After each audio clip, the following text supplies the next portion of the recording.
zorionak bigarren posta lortu duzu, atzo garaipena lortu ostean, zapore mikatzarekin geratu zara, ze garaipena nahi zenuen?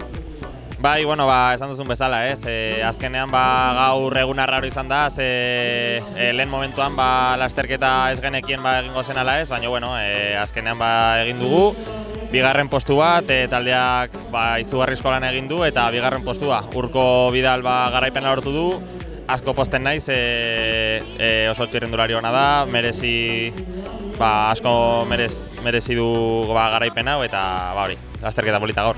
Arraro izan da, ez? Gaurkoa goiz osoan zehar, amabiak arte azkenean ez zarete lehian hasi. Bai, hori esan dudanez, ez? Goizeko amabietan ez genekien lasterketa egingo zen ala ez, baina azkenean egin dugu eta begira, bigarren postu bat. Urkoko hor tartea ireki dizunean, ez dakit ze pentsatzen zenun, eskapau zitzaizun, zebeak agian goizegi altxatu ditu besoak eta pentsatzen zenun harrapatuko zenula. Bueno, azkeneko metroak ikaragarriak izan dira, ez?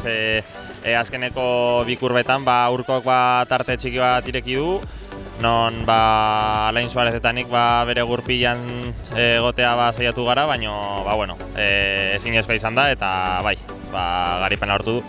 Zorionak. Eskerrik asko.